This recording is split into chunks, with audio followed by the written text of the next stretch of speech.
Dear viewers, हमारे दृष्टि PCS channel पर अब से हर रोज शाम 6 बजे राज्य विशेष करंट अफेयर्स देखना न भूलें। धन्यवाद।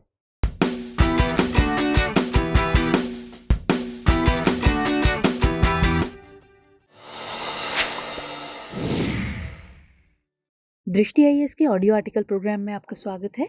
आज का हमारा आर्टिकल द हिंदू में छपे लेख a case for a more federal judiciary के सारांश पर आधारित है। इस आर्टिकल में टीम दृष्टि के इनपुट्स भी शामिल हैं और यह आर्टिकल सामान्य अध्ययन प्रश्न पत्र 2 के राज्य व्यवस्था खंड से जुड़ा है। तो आइए लेख की शुरुआत करते हैं, जिसका विषय है एकात्मक न्यायिक व्यवस्था में क्या है दिक्कतें। हमारे वीडियो अंग्रेजी में देखने के लिए फॉलो करें हमारा ही दूसरा यूट्यूब चैनल दृष्टि आईएएस इंग्लिश। हमारी न्यायिक व्यवस्था में उदाहरण के लिए कोई मामला कोयम्बटूर जैसी निचली अदालत से शुरू होकर मद्रास हाई कोर्ट से होते हुए सुप्रीम कोर्ट तक पहुंचता है, ठीक एक पिरामिड की संरचना की तरह। दो राज्यों के बीच होने वाले झगड़े को शीर्ष अदालत ही निपटाती है। ये दोनों ही बातें बताती हैं कि भारत में एकल या एकात्मक न्यायिक व्यवस्था मौजूद है। जैसे निर्भया मामले को ही ले लीजिए, जो दिल्ली के फास्ट ट्रैक सेशन कोर्ट से शुरू होकर दिल्ली हाई कोर्ट में गया, फिर हाई कोर्ट से सुप्रीम कोर्ट में पहुंचा। हमारी न्यायिक व्यवस्था की ये संरचना हमारे संविधान द्वारा तय की गई है। हमारे संविधान ने कार्यपालिका और विधायिका यानी सरकार की संरचना संघात्मक तय की है, जबकि न्यायपालिका की संरचना एकीकृत यानी एकात्मक ही रखी है। हालांकि हालिया दौर में संविधान द्वारा तय इस एकल या एकात्मक न्यायिक व्यवस्था के स्वरूप में कुछ मूलभूत बदलाव देखने को मिल रहा है। इसे लेकर कई न्यायविदों ने एकात्मक न्यायिक व्यवस्था पर सवाल खड़े किए हैं। ये टॉपिक सिविल सेवा परीक्षाओं के लिहाज से बेहद अहम है, लिहाजा इस आर्टिकल में इससे जुड़े खास विषयों पर हम विस्तार से चर्चा करेंगे। और सबसे पहले जानेंगे कि भारत की मौजूदा न्यायिक व्यवस्था कैसी है, ये कैसे काम करती है और मौजूदा वक्त में ये व्यवस्था कितनी कारगर है। हालिया दौर में इस व्यवस्था में कौन कौन सी खामियां उभर कर सामने आई हैं और इन खामियों की वजह से न्यायिक व्यवस्था पर कौन कौन से प्रभाव देखने को मिल रहे हैं, और आखिर में इन प्रभावों से निपटने के उपाय क्या हो सकते हैं। इन सारे सवालों पर हम इस आर्टिकल में बात करेंगे। तो आइए सबसे पहले जानते हैं कि भारत की मौजूदा न्यायिक व्यवस्था कैसी है। भारतीय संविधान ने एकीकृत न्यायिक व्यवस्था की स्थापना की है, जिसमें सबसे ऊपरी स्तर पर सुप्रीम कोर्ट, उसके नीचे हाई कोर्ट और सबसे नीचे अधीनस्थ न्यायालय की संरचना रखी गई है। हाई कोर्ट और सुप्रीम कोर्ट को साझा तौर पर उच्चतर न्यायपालिका कहा जाता है। हाई कोर्ट्स सुप्रीम कोर्ट से प्रशासनिक मामलों में स्वतंत्र हैं, मगर न्यायिक मामलों में ये सुप्रीम कोर्ट के अधीन हैं। इस मामले में हाई कोर्ट्स को स्वतंत्रता प्राप्त नहीं है, यानी सुप्रीम कोर्ट हाई कोर्ट के फैसलों को बदल तो सकता है, मगर उसके प्रशासन के स्तर पर कोई हस्तक्षेप नहीं कर सकता है। सुप्रीम कोर्ट बतौर संघीय न्यायालय के साथ साथ संविधान के संरक्षक और मूल अधिकारों के गारंटर के तौर पर भी काम करता है। साथ ही ये संविधान का अंतिम व्याख्याकार भी है। अधीनस्थ न्यायालय के अंतर्गत जिला न्यायालय व अन्य निचले स्तर की अदालतें आती हैं। अधीनस्थ न्यायालय न्यायिक और प्रशासनिक दोनों ही तरीकों से हाई कोर्ट के अधीन होते हैं। इसका मतलब है कि हाई कोर्ट इनके फैसलों के खिलाफ अपील सुनने के साथ साथ इनके प्रशासन को भी नियंत्रित करता है। न्यायालय की ये एकल व्यवस्था भारत सरकार अधिनियम 1935 से अपनाई गई है और ये केंद्रीय और राज्य कानूनों को एक साथ लागू करती है। संविधान में इस व्यवस्था को अपनाते वक्त डॉक्टर BR अम्बेडकर ने संविधान सभा में दलील दी थी कि भारतीय संघ एक दोहरी राजनीतिक व्यवस्था के बावजूद दोहरी न्यायपालिका नहीं है। उच्च न्यायालय और सर्वोच्च न्यायालय एक एकल एकीकृत न्यायपालिका बनाते हैं, जिसका अपना अधिकार क्षेत्र होता है और संवैधानिक कानून, नागरिक कानून या आपराधिक कानून के तहत उत्पन्न होने वाले सभी मामलों में ये न्याय प्रदान करते हैं।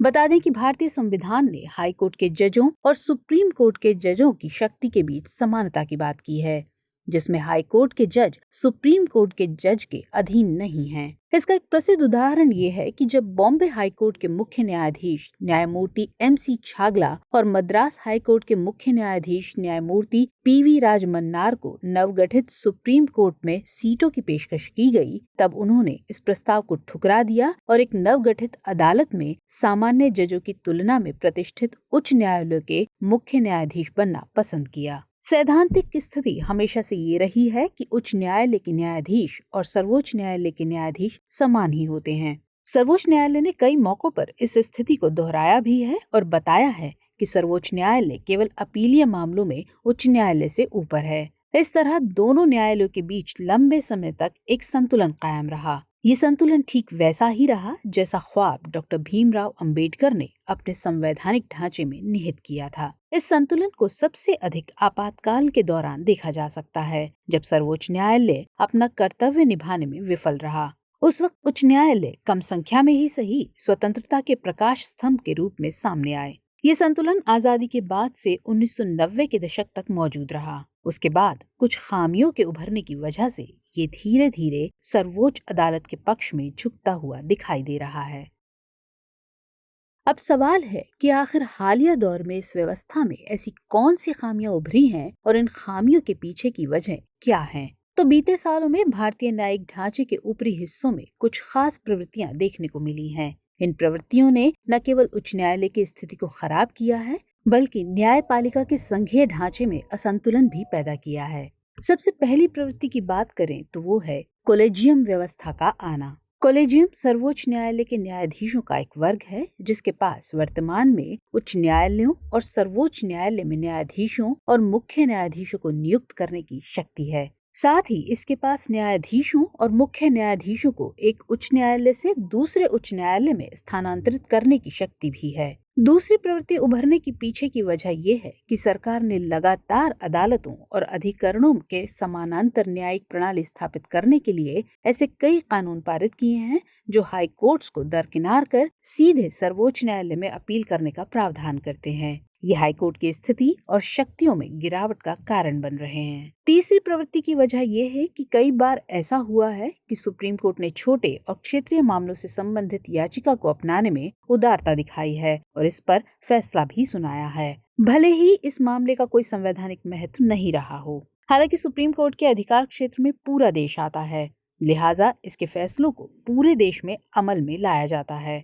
मगर कई बार ऐसा भी देखा गया है कि इन क्षेत्रीय मामलों का प्रभाव दूसरे क्षेत्र में उल्टा पड़ा है। मिसाल के तौर पर 2018 का एक मामला लेते हैं, जब दिल्ली के कुछ लोगों ने दीपावली समारोह की अवधि को कम करने के लिए सीधे सुप्रीम कोर्ट में रिट याचिका दायर की। कोर्ट ने रिट याचिका पर तुरंत विचार किया और निर्देश जारी किया कि दीपावली शाम को केवल 1 या 2 घंटे के लिए ही मनाई जा सकती है। इससे दक्षिण भारत में हंगामा मच गया, क्योंकि दक्षिण भारत में लोग सुबह दीपावली मनाते हैं। बहरहाल इन प्रवृत्तियों ने एक नई प्रवृत्ति को जन्म दिया है और ये प्रवृत्ति है न्यायपालिका के बीच केंद्रीकरण का बढ़ना। ये केंद्रीकरण धीरे धीरे सुप्रीम कोर्ट के पक्ष में झुकता जा रहा है, जिसका खासा प्रभाव देश की संघीय संरचना पर देखने को मिल सकता है।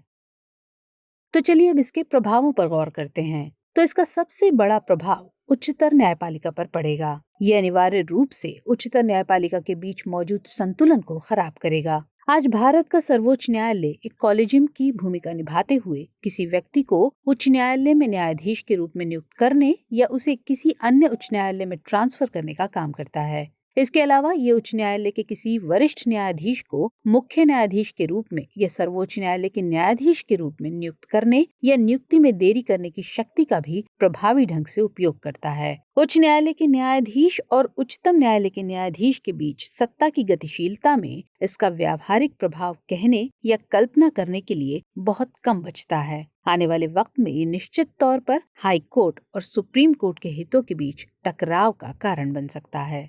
इसके अलावा इसका प्रभाव संवैधानिक भी पड़ेगा। दरअसल न्यायपालिका का केंद्रीकरण जितना अधिक होगा, संघीय ढांचा उतना ही कमजोर होगा। ये न सिर्फ संविधान द्वारा तय व्यवस्था पर चोट पहुंचाएगा, बल्कि ये संविधान के बेसिक स्ट्रक्चर के सिद्धांत के खिलाफ भी होगा, क्योंकि भारत के सर्वोच्च न्यायालय ने ये माना है कि हमारे देश की संघीय प्रकृति संविधान के मूल ढांचे का अभिन्न हिस्सा है। हाल ही में सुप्रीम कोर्ट ने कहा है कि कई छोटे और तुच्छ मामले संस्था को निष्क्रिय बना रहे हैं। ये मामले अदालत के कामों में बढ़ोतरी कर अदालत का महत्वपूर्ण समय बर्बाद करते हैं, जिसे अखिल भारतीय गंभीर मामलों पर खर्च किया जा सकता था। इनकी वजह से कई संवैधानिक और राष्ट्रीय महत्व के मुद्दे भी सुप्रीम कोर्ट के लिए गौण हो जाते हैं। इतना ही नहीं, ये न्याय में देरी की भी वजह बनता है। न्याय में देरी पहले से ही अदालत के सामने एक गंभीर मुद्दा बना हुआ है। ऐसे में इस बात से इनकार नहीं किया जा सकता है कि ये न्याय में देरी को और बढ़ावा देगा। अगले प्रभाव के तौर पर ये सवाल उठाया जा रहा है कि जब सुप्रीम कोर्ट ही सारे राष्ट्रीय और क्षेत्रीय मुद्दों पर गौर कर रहा है, तो फिर ऐसे में हाई कोर्ट की भूमिका क्या रह जाएगी। आमतौर पर यह परंपरा रही है कि जब भी सर्वोच्च न्यायालय किसी उच्च न्यायालय के फैसलों के खिलाफ अपील पर विचार करता है, तो वह उच्च न्यायालय के फैसलों के सभी पहलुओं पर गौर करता है। ऐसे में सवाल उठता है कि जब फैसलों में हाई कोर्ट की भूमिका ही नहीं होगी, तो सुप्रीम कोर्ट उनके क्षेत्रीय पहलुओं पर गौर कैसे करेगा। एक आखिरी प्रभाव न्यायिक भूल के सिद्धांत पर भी देखा जा सकता है। दरअसल निचली अदालतों के फैसलों के खिलाफ ऊपर की अदालत में अपील दायर करने का रिवाज इस कॉन्सेप्ट के बेसिस पर अपनाया गया है कि कहीं निचली अदालत से भूल ना हो गई हो। लिहाजा जब भी सर्वोच्च न्यायालय किसी उच्च न्यायालय के फैसलों के खिलाफ अपील पर विचार करता है, तो वादी को यह संदेश भेजता है कि इस बात से कोई फर्क नहीं पड़ेगा कि उच्च न्यायालय ने आपके खिलाफ फैसला सुनाया है,